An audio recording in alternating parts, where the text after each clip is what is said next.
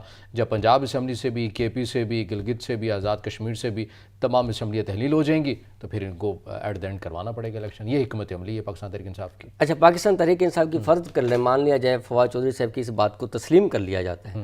مجھے ایک بات بتائیں کہ جب ان کے وزیر اعلیٰ جو دانشور اور بہت بڑا آدمی سردار عثمان خان بزدار, انہوں نے وزیر اعلیٰ شپ جن کو دی, اس وقت جب ان کے پاس سارے کے سارے اختیارات تھے, تب انہوں نے اسمبلیاں کیوں تحلیل نہیں کی؟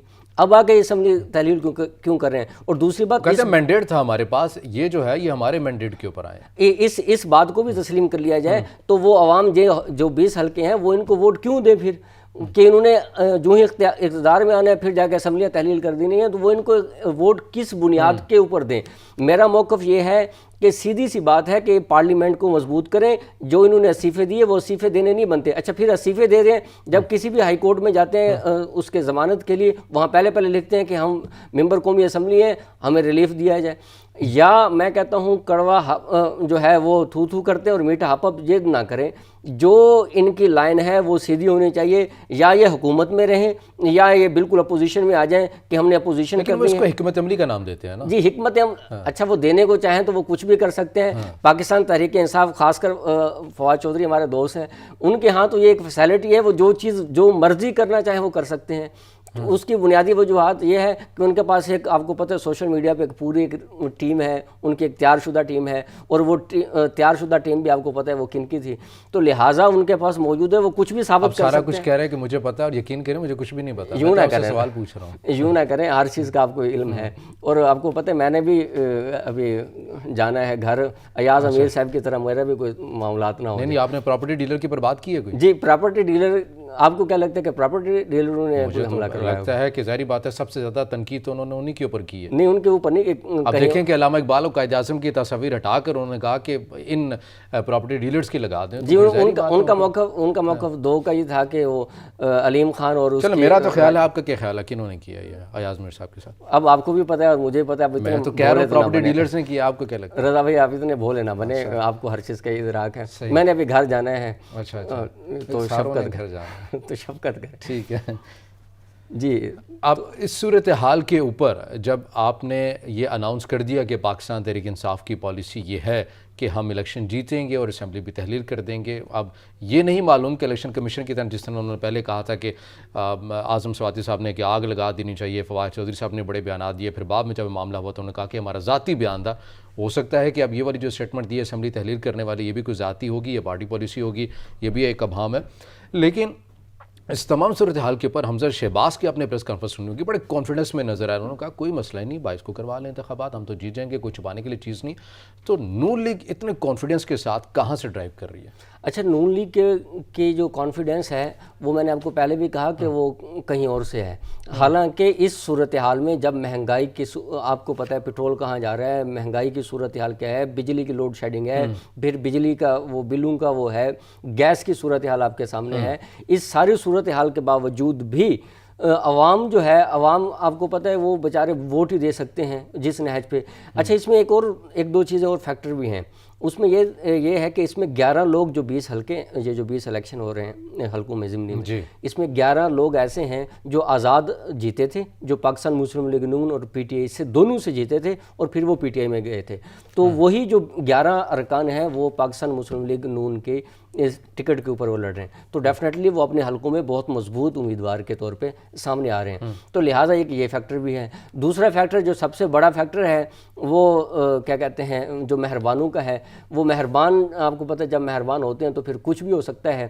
پھر جو پاکستان تحریک انصاف ہمیشہ اصول کی بات کرتی ہے، اگر اصول کی بات کی جائے تو پاکستان مسلم لیگ نون کے پنجاب میں سب سے زیادہ اراکین تھے، جبکہ وزیر اعلیٰ شپ آپ کو پتہ ہے کہاں گئی، عثمان وزار صاحب کے پاس گئی. تو یہ ساری چیزیں کسی اور سائڈ پہ ہوتی ہیں، ان کا کانفیڈنس اور ان کی ساری چیزیں یہ وجہ ہیں، اور اس میں کوئی عوام کی ضرورت نہیں ہے. عدالت عظمیٰ کے اس مختصر حکم نامے کے بعد ان ضمنی انتخابات کی جو اہمیت ہے یہ اور بھی بڑھ چکی ہے، کیونکہ اسی کی بنیاد کے اوپر فیصلہ ہونا ہے کہ سی ایم کون بنے گا. لیکن اس کے ساتھ ساتھ جو اہم جو نکتہ ہے اس کے اندر یہ چیزیں ہیں کہ جتنے امیدوار، جس طرح آپ نے بھی کہا کہ پہلے یہ آزاد حیثیت میں لڑے، اس کے بعد انہوں نے پاکستان تحریک انصاف کو جوائن کیا، تو اب آپ کو لگتا ہے کہ عمران خان صاحب کا بیانیہ منحرف اراکین سے متعلق جو لوٹوں کی ایک لائن انہوں نے لی تھی، بار بار کمپین کی، بار بار بیانات دیے، وہ اتنی شدت اختیار کر چکے ہیں کہ یہ جو پہلے آزاد حیثیت میں لڑے تھے اور پھر پاکستان تحریک انصاف میں آئے تھے، اب ان کو نون کا ٹکٹ چاہیے جیتنے کے لیے؟ اچھا، اس میں نون کا ٹکٹ جو ہے نا چاہیے یا نہ چاہیے یہ اتنا اہمیت نہیں ہے. اس میں یہ دیکھیں کہ جو پاکستان تحریک انصاف کا بنیادی بیانیہ تھا کہ یہ جو حمزہ شہباز ہیں یہ منحرف اراکین کے ووٹوں سے بنے ہیں، یہ ان کا بیانیہ ڈیفینیٹلی اس کے بعد ختم ہو جائے گا. اچھا، آپ دیکھتے جائیں کہ ایسا پاکستان تحریک انصاف خاص کر عمران خان کا بیانیہ ڈے بائی ڈے تبدیل ہوتا جاتا ہے. کل جو انہوں نے ان کے انٹرویو دیا ایک نجی چینل کو، تو اس کے سامنے بھی آپ کے سامنے انہوں نے کہا کہ یہ جو ہمارے خلاف سازش ہوئی ہے یہ امریکہ سے نہیں کہیں اور سے ہوئی ہے. تو وہ ڈے بائی ڈے اپنی جو موقف ہے اس سے ہٹتے جا رہے ہیں. تو ڈیفینیٹلی جب وہ اپنے موقف سے ہٹتے جا رہے ہیں تو ان کے لیے مسائل ڈے بائی ڈے پیدا ہوتے جائیں گے. میرا موقف پہلے دن سے یہی ہے کہ عمران خان کو سیاسی بننے کی ضرورت ہے. ان کو وہ جو ان کو بنایا دیا گیا تھا. اچھا، اس میں ایک اور نقطہ دیکھیں رضا بھائی، 2018 میں سب سے بنیادی غلطی پاکستان تحریک انصاف سے ہوئی. ان کو چھوٹے چھوٹے دھڑوں کی بجائے ان کو پاکستان پیپلز پارٹی سے الحاق کر لینا چاہیے تھا. الحاق کر لیتے تو ان کے لیے مسائل نہ ہوتے. اگر ماضی میں دیکھیں تو غلام ایئر مارشل اصغر خان نے ذوالفقار علی بھٹو کے بارے میں کہا تھا کہ کوہالہ کے پل کے اوپر میں پھانسی پہ ان کو لٹکاؤں گا. پھر وہی ایئر مارشل جب ایم آر ڈی بنی، وہی نوابزادہ نصر اللہ ایئر مارشل اصغر خان وہی نصرت بھٹو اور بینظیر کے پاس باقاعدہ نہ صرف فاتح خانی کے لیے گئے اور انہوں نے یہ بات کہی کہ ہمارا ان کے ساتھ سیاسی اختلاف تھا، ذاتی اختلاف نہیں تھا. عمران خان کو جو موقف تھا زرداری کے حوالے سے، پاکستان پیپلز پارٹی کے حوالے سے، وہ موقف ان کا کاف لیگ کے حوالے سے بھی تو سیم تھا. تو لہٰذا ان کو بجائے اس کے کہ چھوٹے چھوٹے دھڑے اکٹھے کر کے وہ ایک حکومت بنائی جو انہوں نے اس کی بجائے وہ پاکستان پیپلز پارٹی کو لے لیتے اور ایک حکومت بنا لیتے.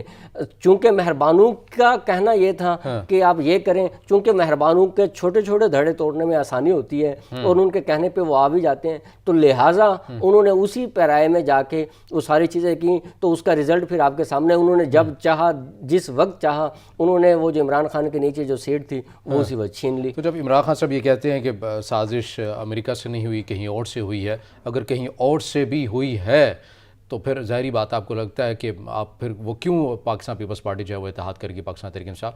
میں اس صورتحال کے اوپر بھی بات کریں گے آپ سے ناظرین، مگر یہاں وقت ایک بریک کے بعد جب واپس آئیں گے تو یہیں سے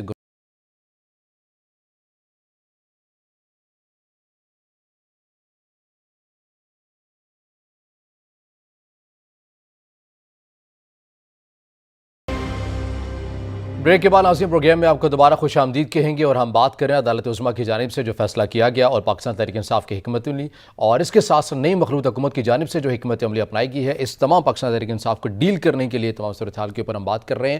رانا عبدالرحمن صاحب، بریک میں جانے سے پہلے جس طرح بات کی کہ پاکستان تحریک انصاف سے غلطی ہوئی ہے، چھوٹی چھوٹی جماعتوں کے ساتھ اتحاد نہیں کرنا چاہیے تھا، بلکہ جن کی 54 یا 55 سیٹیں تھیں یعنی کہ پاکستان پیپلز پارٹی، ان سے اتحاد کر لینا چاہیے تھا.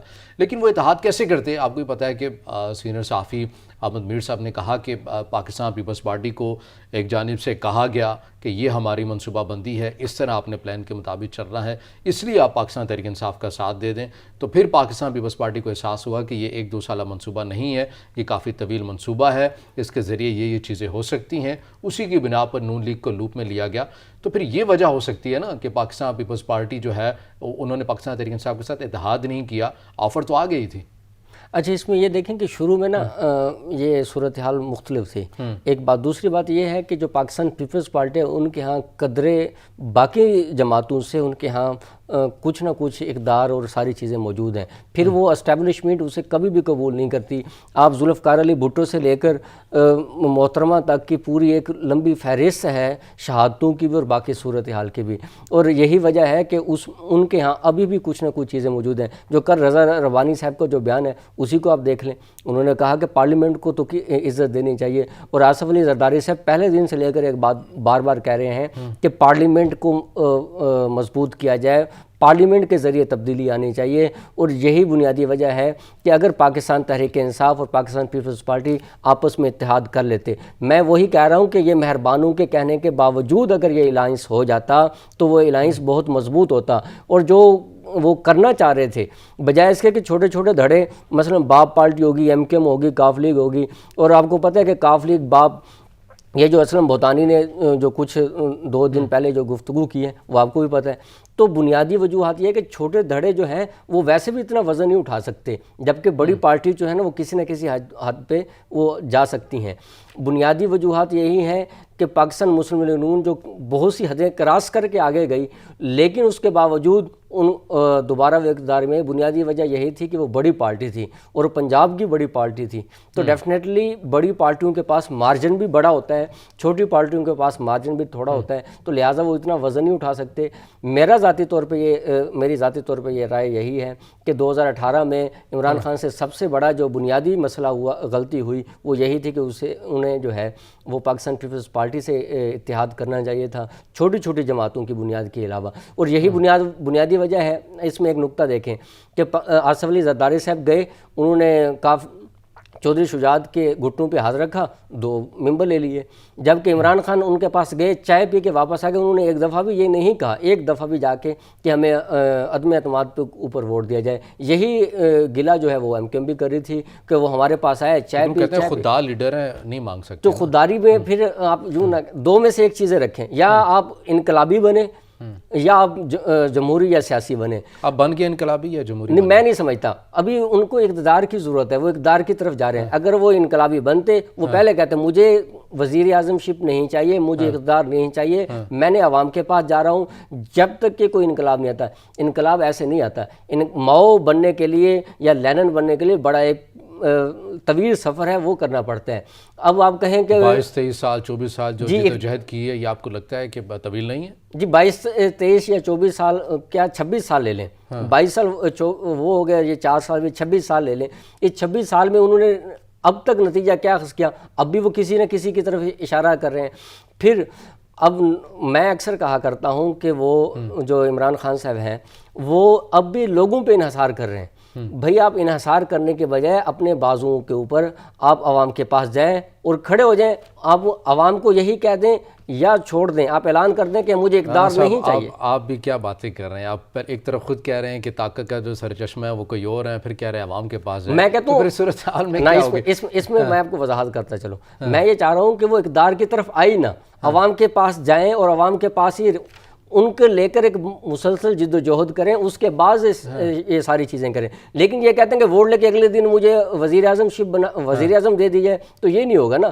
انقلاب کی صورت مختلف ہے، ماؤ نے کیا کیا تھا، لینن نے کیا کیا تھا، وہ آپ کے سامنے ہے۔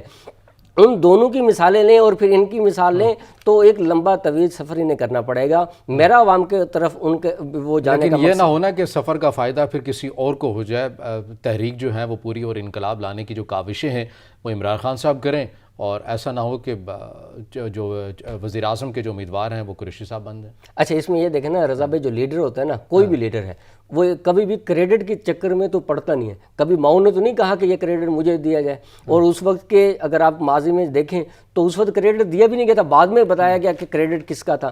جو لیڈر ہوتا ہے وہ لیڈر ہوتا ہے, وہ اقدار کے نشے میں نہیں ہوتا, اسے ہر صورت وزیر اعظم شپ نہیں چاہیے ہوتی. اگر آپ کہتے ہیں جو شاہ محمود قریشی کا, اس بیچارے کو تو انہوں نے رکھا ہوا ہے کہ جب انہیں پتہ ہے کہ وزیر اعظم نہیں بنا, انہوں نے اس کو امیدوار بنا دیا. جب انہیں پتہ ہے کہ ہر صورت وزیر اعظم بننا ہے تو عمران خان صاحب خود آ گئے. تو بنیادی وجوہات تو وہ تو شاہ محمود قریشی تو اتنے معصوم اور بھولے بالے ہیں, تو ان کے ساتھ تو پچھلے آپ وہ خود اعتراف کر رہے ہیں کہ میرے ساتھ میری پارٹی نے ہی ناانصافیاں کی ہیں. وہ ہمارے بھولے بادشاہ ہیں, ہمارے پیر ہیں. جہانگیر ترین صاحب کا کہتے ہیں نا کہ انہوں نے کردار ادا کیا تھا مجھے شکست دلانے کی. وہ تو انہی کی طرف کہتے ہیں نا جن کی طرف ایاز میر کا اشارہ تھا, وہ آپ کو بھی پتہ ہے. تو اصل میں مسئلہ صرف یہی ہے کہ عمران خان صاحب کو لیڈر بننے کی ضرورت ہے, انقلابی بننے کی ضرورت ہے. جو وہ کہہ رہے ہیں کہ میں نے وزیر اعظم بن جانا ہے, میں نہیں سمجھتا کہ اگر وہ وزیر اعظم بنتے ہیں تو پھر وہ وزیر اعظم وہ جمہوری پروسیس میں آئیں گے, وہ پارلیمنٹ میں آئیں گے, پھر وہ ان کو مہربانوں کے پاس جانا پڑے گا. شیخ رشید بار بار کیا کہہ رہے ہیں کہ ہمیں صلح کر لینی چاہیے, تو صلح کر لینا بھائی, صلح کریں گے تو کچھ بنے گا, ورنہ کچھ بھی نہیں بنے گا. تو نمبر ہی بلاک ہیں, کیسے بات ہوگی, کیسے صلح ہوگی؟ جی نمبر بلاک ان کی طرف سے نہیں ہے, ان کی طرف سے ہیں. اچھا, ان کی طرف سے. ہاں جی, نمبر بلاک ان کی طرف سے کہتے ہیں میں نے بلاک کی. بس خان صاحب تو اور بہت سی چیزیں کہتے ہیں, پھر آپ کو پتہ ہے وہ یو ٹرن. لیکن آپ نے کہا کہ چھوٹی چھوٹی جو جماعتیں ان کے اوپر ریلائی نہیں کرنا چاہیے تھا پہلے دن سے پاکستان تحریک انصاف کو, لیکن یہ چھوٹی چھوٹی جماعتیں بھی بڑا اہم اور بڑا کردار ادا کر جاتی ہیں. جس طرح کہ نجی چینل کو انٹرویو دیتے ہوئے بھی انہوں نے کہا کہ ہمارے بہت سارے جو لوگ ہیں وہ رابطے میں ہیں انہی اتحادی جماعتوں کے ساتھ, ایم کیو ایم کے ساتھ ہوں یا باپ کے ساتھ ہوں, اسی طرح چھوٹی چھوٹی جماعتوں کے ساتھ ہیں. تو دی نیوز میں انصار عباسی صاحب کی بھی خبر شائع ہوئی جس میں یہ کہا گیا کہ ہو سکتا ہے کہ آنے والے 1 یا 2 ہفتوں کے دوران صدر مملکت کی جانب سے یہ کہا جا سکتا ہے وزیر اعظم کو کہ آپ اعتماد کا ووٹ لیں. تو وہ اسی بنیاد کے اوپر ہوگا جس کے اوپر عمران خان صاحب نے کہا ہے کہ ہمارے جو لوگ ہیں وہ رابطے میں ہیں اور اتحادی خوش نہیں ہے, اور وہ تسلیم کر رہے ہیں کہ دباؤ کہیں اور سے آیا تھا تبھی ہم ان کے ساتھ ملیں. اچھا, اس میں یہ دیکھیں کہ جو میری یہ جب خبر چھپی تو میں نے کچھ پی ٹی آئی کے دوستوں سے رابطہ کیا, تو میرا ان سے تفصیلی ڈسکشن ہوئی. وہ کہہ رہے ہیں کہ یہ ہمارا ایک سیاسی کارڈ ہے, وہ ہم اس لیے کھیلنا چاہتے ہیں تاکہ جو مرکز جو ہے وہ اسی اپنے اس اعتماد کے ووٹ کی طرف رہے, اور ہم جو ضمنی الیکشن ہے وہ اس کی طرف فوکس کریں, اور وہ اس نہج پہ. یہ ان کا اچھا سیاسی کارڈ ہے. یہ ماضی میں سیاسی کارڈ آصف علی زرداری صاحب نے بھی کھیلا کہ انہوں نے پنجاب میں بھی عدم اعتماد کی وہ درخواست دے دی اور وفاق میں بھی. تو یہ ان کا سیاسی کارڈ کی حد تک درست ہے. باقی رہی بات رضا بھائی, آپ کو بھی علم ہے کہ جب وہ چاہیں گے تبھی جا کے ساری چیزیں معاملات ہوں گی. یہ لاکھ صدر پاکستان کہتا رہے, لاکھ کوئی کہتا رہے کہ آپ اعتماد کا ووٹ لیں, جب وہ چاہیں گے تو وہ اعتماد کا ووٹ مل جائے گا. جب وہ چاہیں گے کہ اعتماد کا ووٹ نہیں چاہیے تو وہ نہیں ملے گا. ماضی میں دیکھیں کہ وزیر اعظم کی بات کر رہے ہیں, جب وہ چاہیں گے تو لے لیں گے. جی, آپ وزیر اعظم کی بات میں نہیں کر رہا, میں مہربانوں کی بات کر رہا ہوں. اس میں ایک اور بات بھی دیکھیں رضا بھائی کہ اگر آپ کو یاد ہو, ماضی میں ایک ہی دن میں 33 بل پاکستان تحریک انصاف نے پاس کروائے, اور وہ کس طرح کروائے وہ آپ کو بھی پتہ ہے. اسی پلیٹ فارم سے اگر آپ کو یاد ہو, ہم نے تو ڈیٹ تک بتا دی تھی کہ فلاں ڈیٹ کو ہوگا. تو اس کی بنیادی وجہ یہ تھا کہ وہ جب وہ چاہتے ہیں جو وہ چاہتے ہیں وہ کرتے ہیں. رہی بات کہ یہ رابطے میں ہیں یا نہیں ہیں, رابطے میں تو اگر آپ کو یاد ہو یہ اسماعیل جو تھا, یہ جو پاکستان تحریک انصاف کے کراچی کے گورنر صاحب عمران اسماعیل صاحب, وہ باقاعدہ رابطے میں رہے. فواد چودھری صاحب بھی کاف لیگ کو منانے گئے, سارے منانے گئے. اس کی باوجود رزلٹ کیا نکلا وہ آپ کے سامنے ہے. رزلٹ وہی نکلتا ہے جو مہربان چاہتے ہیں. تو لہٰذا مہربانوں کے اوپر جو ہے نا وہ جب چاہیں گے ہوگا. باقی ان کے رابطے ہوں یا نہ ہوں یہ اتنا معنی نہیں ہے. ہاں, یہ سیاسی عوامی تحریک کو چھوڑ دیں ایک خاص حلقے کو منانے کے لیے اور ان کو راضی کرنے کے لیے کاوشیں کریں, وہ راضی ہو گئے تو عوام بھی راضی ہو جائے گی. یہ مان لیں پھر. بالکل ایسے اقتدار جو ہے نا وہ عوام کے پاس رہا نہیں ہے. اس بات کو تسلیم کر لینے میں کوئی آڑ نہیں ہے. اقتدار جو ہے وہ کہیں اور ہے. اقتدار کا جو کونا ہے یا اقتدار کا جو کارڈ ہے وہ کسی اور کے پاس ہے. چھڑی جو ہے نا اقتدار کی وہ کسی اور کے پاس ہے. اچھا, ان ضمنی انتخابات کے حوالے سے کیا کہیں گے, کیونکہ یہ تاثر ہے اور یہ اس میں کوئی غلط بھی نہیں ہے, دو رائے بھی نہیں ہے کہ نون لیگ کی روٹس ہیں پورے پنجاب بھر میں. تو آپ نے خود دیکھا ہے کہ چیز کو دیکھا ہے, تمام حلقوں کو دیکھا ہے. آپ کا انالیسس کیا کہتا ہے کہ پوزیشن زیادہ اسٹرونگ کتنی نظر آتی ہے, کیونکہ رانا ثناء صاحب کا دعویٰ ہے کہ 15-5 کا فگر ہوگا, 15 سیٹیں تو کنفرم ہے کہ جو ہماری ہیں ہی ہیں. اچھا, اس میں نا 2 چیزوں میں آپ کو پتہ ہے کہ پاکستان مسلم لیگ نون الیکشن لڑنا جانتی ہے، ایک بات۔ دوسری بات، پاکستان تحریک انصاف نے جو 2018 میں غلطیاں کی تھی ٹکٹ دینے میں، وہ اس بار دوبارہ کی ہیں۔ انہوں نے ان لوگوں کو ٹکٹ دیا ہے جو کہ پیرا شوٹرز ہیں، ان میں سے کئی لوگ ایسے ہیں۔ اس میں ایک اور مثال دیکھیں کہ شاہ محمود قریشی نے اپنے بیٹے کو ٹکٹ دلوایا ہے۔ اسی طریقے سے جو دریا خان سے جو ٹکٹ اینٹی موروثی سیاست کے بیانی کے اوپر کھڑی ہے پاکستان تحریک انصاف۔ یہ بات درست ہے۔ وہی دوسرا، میں اپنے لیا کے حلقے کی میں بات کروں جہاں سے میں ہوں، وہ انہیں اس آدمی کو ٹکٹ دیا گیا جو کہ کچھ دن پہلے، ٹکٹ لینے سے کچھ دن پہلے پاکستان مسلم لیگ نون کے ڈی جی خان کے جلسے میں وہ گئے، باقاعدہ انہوں نے ٹکٹ کی وہاں ڈیمانڈ کی، ٹکٹ جب نہیں ملی تو دوبارہ انہیں پی ٹی آئی میں، جبکہ وہاں کے جو بنیادی ورکرز سے جنہوں نے جیلیں کاٹی، جنہوں نے سزائیں بھگتیں، وہ سب کے سب ان کو ایک دفعہ بھی ٹکٹ، وہ مانگتے رہے ٹکٹ دیا جائے، ان کو ٹکٹ نہیں دیا گیا۔ ایک بات تو یہ ہوگی، ٹکٹ کی تقسیم جو ہے نا پاکستان تحریک انصاف کی، ایک تو وہ اچھی نہیں ہوئی۔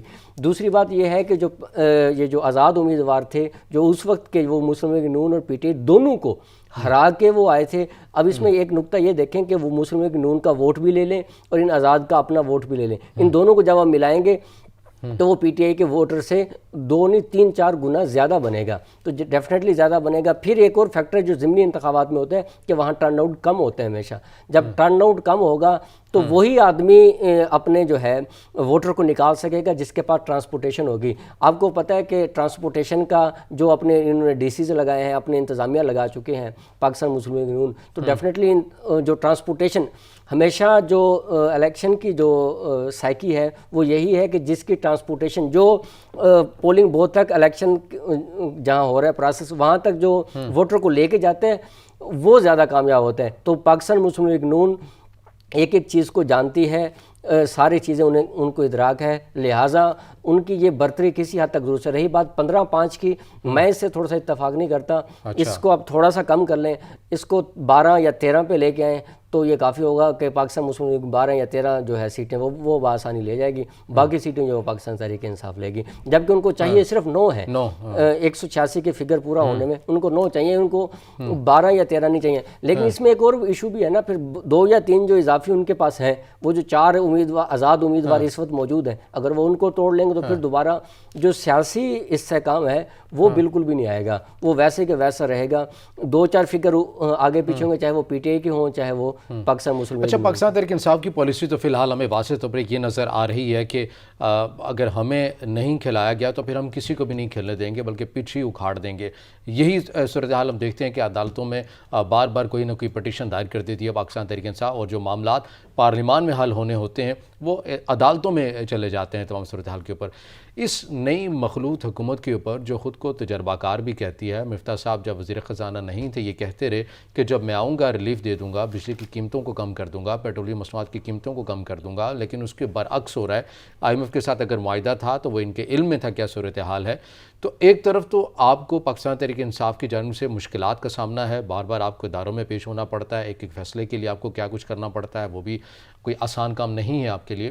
تو اس صورتحال میں اس نئی مخلوط حکومت کو سمجھ نہیں جانا چاہیے کہ ڈیلیور نہیں ہو پا رہا، حل یہی ہے کہ الیکشن کی جانب ہم بڑھ جائیں۔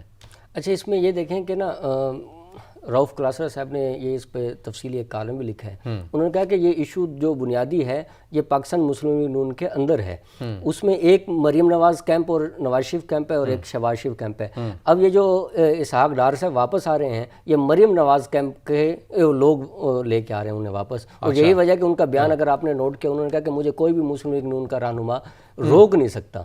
اچھا، پھر ایک تو یہ بات ہوگی، دوسری بات یہ ہوگی کہ یہ بات درست ہے کہ جب نئی نئی حکومت آئی تو کافی دن تک تو ان کو کوئی وزیر ہی نہیں ملا، جتنے بھی اتحادی تھے ان کو اپنی وزارتیں چاہیے تھیں، ان کو کسی کو فنڈ چاہیے تھا، کسی کو کچھ چاہیے تھا۔ اچھا، اس پورے پروسیس میں یہ دیکھیں، یہ بات درست ہے کسی حد تک کہ دونوں کے نااہل ہیں، نہ پی ٹی آئی اپوزیشن اور حکومت دونوں، ہم پہلے دن سے کہتے ہیں کہ دونوں کے اندر مقابلہ ہے کہ زیادہ نااہل اور ناتجربہ کار کون ہوگا۔ عمران خان صاحب بھی یہی کہتے تھے کہ میرے پاس حکمت عملی ہے۔ مجھے بریک کا یہاں پر کہا جا رہا ہے، بریک کے بعد جو ناظرین جب واپس آئیں گے تو یہیں سے گفتگو کا آغاز کریں گے، ہمارے ساتھ رہے گا۔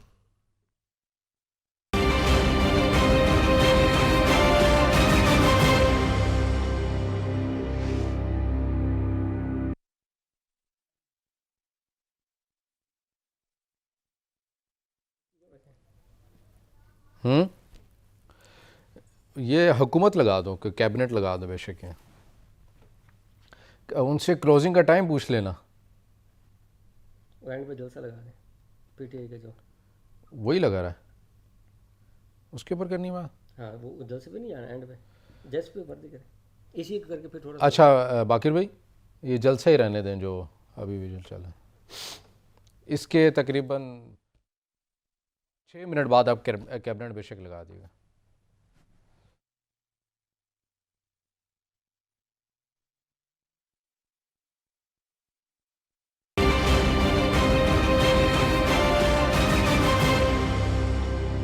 بریک کے بعد ناظرین پروگرام میں آپ کو دوبارہ خوش آمدید کہیں گے، اور ہم بات کر رہے ہیں سیاسی منظرنامے کے حوالے سے. پاکستان تحریک انصاف بار بار اداروں کے اوپر بھی اور اس نئی مخلوط حکومت کے اوپر بھی دباؤ بڑھا رہی ہے. مہنگائی ہے، مزید سخت فیصلے کرنے ہوں گے.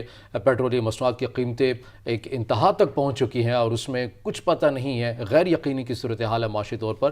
تو تمام صورتحال کے اوپر پریڈ گراؤنڈ کے اوپر آج جلسہ بھی ہے پاکستان تحریک انصاف کا، جس کے اندر یقینی طور پر بظاہر فی الحال یہی نظر آ رہا ہے کہ جو خان صاحب ہیں وہ مہنگائی کے بیانیے کو ہی لے کر آگے چلیں گے.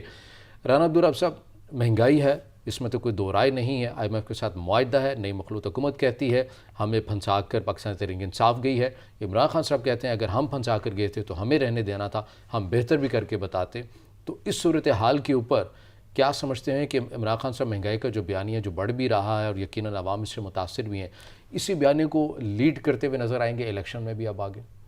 اچھا رضا بھائی، جو ہم پہلے ڈسکس کر رہے تھے اسی کے تسلسل میں آپ یہ دیکھیں کہ فرض کریں کہ یہ دوبارہ الیکشن ہو جاتے ہیں، نگران سیٹ اپ بن جاتا ہے، اس کے بعد دوبارہ عمران خان صاحب آ جاتے ہیں، تو ان کے پاس کون سی ایسی پالیسی ہے؟ وہ پالیسی تو بتا دیں نا عوام کو، یا آپ کو اور ہمیں کسی کو بتا دیں. وہ اپنے جس طرح وہ پریس کانفرنسز کرتے ہیں وہ بتا دیں کہ بھائی یہ میرے پاس پالیسی ہے، یہ چیز یہ میں کرنا چاہتا ہوں، اس سے مہنگائی کم ہوگی، اس سے پہلے حکومت چلائی ہے اسی پالیسی کا تسلسل رکھیں گے. 5.97 کی شرح کے ساتھ وہ کہہ رہے ہیں کہ ہم ترقی بھی کر رہے تھے، ہم صحت کارڈ بھی دے رہے تھے، ہم لنگر خانے بھی ہم نے کھول رکھے تھے، ہم نے کارخانے بھی کھول رکھے تھے.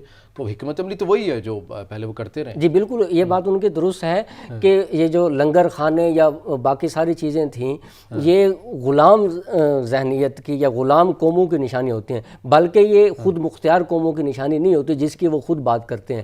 ایک بات تو یہ ہوگی. دوسری بات یہ دیکھیں کہ نا جتنی مہنگائی عمران خان یا جتنی کرپشن عمران خان کے دور میں اگر آپ کو یاد ہو، خاص کر پنجاب میں جو عثمان بزدار صاحب نے اور باقی ساری چیزیں یا فرح گوگی کو لے کر، اس کے اوپر تو وہ سوال جواب دینے کو تیار نہیں ہے. کوئی فواد چودھری صاحب نے سے جب بھی پوچھیں وہ کہتے ہیں میں انہیں جانتا نہیں ہوں. پھر عمران خان صاحب آ کے اسے دفاع کرتے ہیں کہ بھائی جتنی کرپشن ان کے دور میں ہوئی، جتنی مہنگائی ان کے دور میں ہوئی، کسی دور میں ہوئی سوائے چند لوگوں کو نوازنے کے، سوائے جو کچھ یونیورسٹی جو بھی اپنی من پسند یونیورسٹیز بنائی وہ بھی کسی کے کہنے پہ بنائی گئی، اور وہ ملک ریاض سے وہ جس طرح وہ ساری وہ جو یونیورسٹی جو جہلم میں بنی ہے، یہ ساری چیزیں آپ کے سامنے تھیں.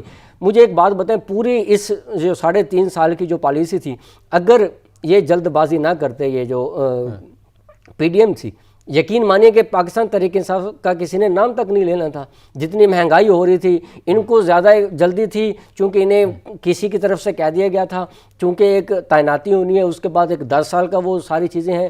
چونکہ وہ اس خوف زدہ میں اس خوف میں آ کے انہوں نے بہت جلد بازی کر لی. جب جلد بازی کی، نہ ان کے پاس کوئی چیز ہے ملک کو سیٹ کرنے کی، نہ ان کے پاس ہے. معاشی جو ہماری بدحالی ہے وہ دن بدن بگڑتی جا رہی ہے، اس کو یہ دیکھیں. اور نہ یہ موجودہ حکومت کے پاس نہ عمران خان کے پاس. مجھے ایک بات بتا دیں، کوئی ایک پالیسی بتا دیں جو ان کا کوئی فنانس منسٹر اور شوکت ترین سے لے کر اسحاق ڈار اور مفتہ اسماعیل تک کوئی ایک بندہ بتا دیں جس نے پورا کا پورا ایک کوئی ایسا سیٹ اپ بنایا ہو، ایسا پالیسی بنائی ہو جس سے ہمیں سامنے نظر آئے کہ جس سے عام آدمی کو ریلیف ملے گا. کیا عمران خان کے آنے سے کوئی خزانے کھل جائیں گے؟ کوئی ایسی ہوگی جس سے عام آدمی کو 2 وقت کی روٹی ملے گی؟ یقین مانیے آپ 2 منٹ کے لیے باہر جائیں، آپ کو اندازہ ہو کہ لوگوں کے پاس 2 وقت کا کھانا نہیں ہے. اب مجھے بتائیں جس کی 30-35 ہزار تنخواہ ہے وہ کس طرح گزارا کرے، جہاں جب کہ پٹرول آپ کے سامنے ہے، بجلی کے بل آپ کے سامنے ہے، یہ ساری صورتحال ہے. گھی آپ لینے جائیں، پہلے اور بات تھی، اب ہم جب گھی لینے جاتے ہیں خود ہمیں اندازہ ہوتا ہے کہ مہنگائی کی کیا صورتحال ہے. یقین مانیے کہ عام آدمی جو ہے وہ روز ڈے بائی ڈے جو ہے دن بدن اس کی صورتحال جو ہے وہ ابتر ہوتی جا رہی ہے. اس کے معاملے میں اس کے اوپر کوئی بات کرنے کو تیار نہیں ہے. حالانکہ ہونا یہ چاہیے تھا کہ عام آدمی کے لیے ریلیف ہونا چاہیے تھا. انہوں نے شہباز حکومت نے کیا کیا؟ 2000 روپے میں مجھے بتائیں کیا آتا ہے؟ وہ مہنگائی کر رہے ہیں, 100 روپے پیٹرول بڑھا رہے ہیں پچھلے کچھ دنوں میں, جبکہ عام آدمی کو کتنا دے رہے ہیں؟ 2000 روپے. وہ بھی کن کو؟ جو بے نظیر انکم سپورٹ پروگرام کے تحت رجسٹرڈ ہیں. اس کا فائدہ کس کو ہوگا؟ پاکستان پیپلز پارٹی کو ہوگا.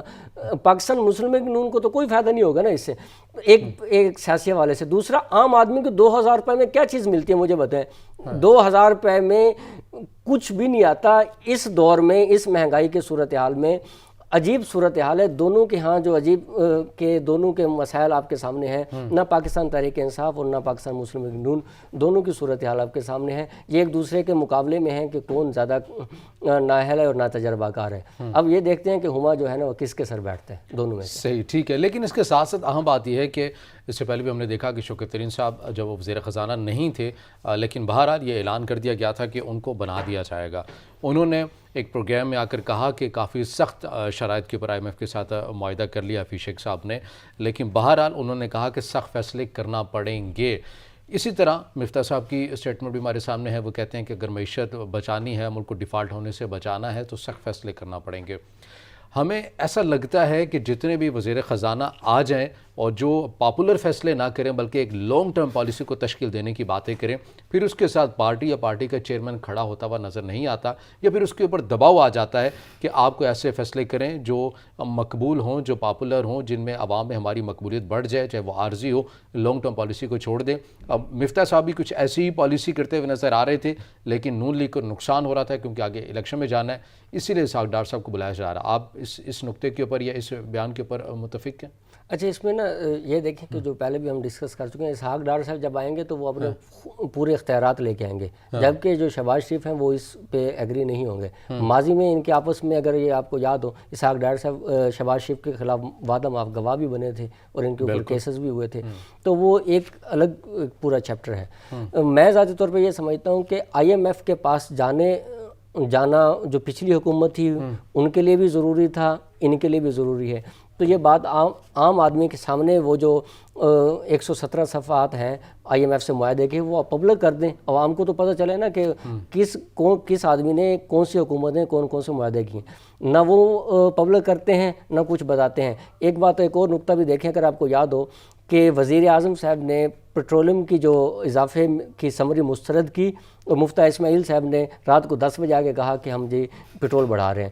تو اب جو حکومت ہے ان کے بھی فیصلے کہیں اور سے ہوتے ہیں, اور یہ آپ کو پتہ ہے کہ وہ کہاں سے ہوتے ہیں اور کہاں سے نہیں ہوتے. اب سارا کچھ میرے پہ ڈال رہے ہیں, اب یقین کریں مجھے کچھ نہیں پتا, بتا دیں آپ کہاں سے ہوتے ہیں فیصلے. آپ کو بھی پتہ ہے, اب اتنا تو نہ کریں. اچھا, ہاں جی. تو اس تمام صورتحال کے اوپر آپ کو لگتا ہے کہ غلط فیصلہ ہو گیا, طریقہ عدم اعتماد کا, جلد بازی میں یہ فیصلہ کر لیا گیا, کوئی حکمت عملی نہیں تھی, اور جو مظلومیت کا بیانیہ نون لیگ کے ساتھ جڑا ہوا تھا کہ انتقام کیا جا رہا ہے احتساب کے نام کے اوپر, وہ اب سارا معاملہ برعکس ہو گیا ہے, اور اس کا نقصان ہوگا نون لیگ کو جب الیکشن موڈ میں جائے گی. یہ بات درست ہے کہ جو ووٹ کو عزت دو کا جو بیانیہ پاکستان مسلم لیگ نون لے کے چلی تھی. ویسے کتنے دن ہو گیا آپ کو ووٹ کو عزت دو کا نعرہ سنے میں؟ اس الیکشن جب سے یہ حکومت ہے, اس سے پہلے بھی کافی عرصہ پہلے نہیں سنا, 6 مہینے تو ہونے والے. اچھا, اس میں یہ دیکھیں کہ جو ووٹ کو عزت دو کا بیانیہ تھا وہ عام آدمی میں بڑا مقبول ہوا تھا, اور یہی وجہ تھی کہ جلسے جو پہلے کے تھے ان کو دیکھ لیں اور اب کے دیکھ لیں, یہ الگ میٹر ہے. اچھا, اس کا جو کریڈٹ پاکستان مسلم لیگ نون کو جانا چاہیے تھا وہ سارا کا سارا پاکستان تحریک انصاف نے لیا. اب یہ جو نیوٹرلز کے خلاف بات ہو رہی ہے, یہ چیزیں ہو رہی ہیں, یہ دراصل پورا کا پورا جو بیانیہ بنایا وہ پاکستان مسلم لیگ نون کا ہے, جو ووٹ کو عزت دو کا بیانیہ لے کے چلے تھے اور ساری چیزیں تھیں. اس کا کریڈٹ پاکستان تحریک انصاف نے لیا, حالانکہ محنت ان کی تھی, اس کا کریڈٹ انہوں نے لیا. اچھا, ان کی پاکستان تحریک انصاف کی جتنی نااہلیاں تھیں وہ ان کی تھیں, انہوں نے اپنے سر لے لیں انہوں نے آ کے. تو لہٰذا یہ فیصلہ جو تھا یہ جلد بازی میں صرف اس لیے ہوا کہ چونکہ ایک تعیناتی ہونی تھی, آپ کو بھی پتہ ہے وہ 10 سال کے اوپر ایک پالیسی. لیکن خاقان عباسی صاحب کہتے ہیں کہ ہم نے ریاست کو بچایا ہے, سیاست کو داؤ پر لگا دیا. جی, ریاست کو اس لیے بچایا چونکہ ان کے اپنے اقدار بچ گیا, ورنہ یہ سارے کے سارے جو پاکستان تحریک انصاف کی پالیسی تو وہ ڈیفینیٹلی جیلوں میں جاتے. پہلے بھی جیلوں میں رہے, بالکل جیلوں میں رہے, لیکن اب کسی اور صورت میں جیلوں میں جاتے. پلس یہ ہے کہ آتے ہی انہوں نے جو بنیادی ضروریات تھی نیب میں ترامیم کی ہیں, الیکشن اصطلاحات کی ہیں, جو ان کے فائدے کی چیزیں تھیں وہ انہوں نے کر لیں, جو عام آدمی کے فائدے کی چیزیں تھیں وہ آپ کے بھی سامنے کہ وہ انہوں نے بالکل بھی نہیں کی. صحیح. جو جس کی بنیاد پہ وہ آئے تھے وہ کافی حد تک انہوں نے اچیومنٹ کر لی ہیں. ٹھیک ہے، بہت شکریہ سینئر صحافی تجزیہ کار اور کالم نگار رانا عبدالرضا ہمارے ساتھ موجود تھے. آپ کے وقت کا بہت شکریہ. ناظرین آج کے پروگرام سے اتنا ہی، اجازت دیجیے، اللہ حافظ.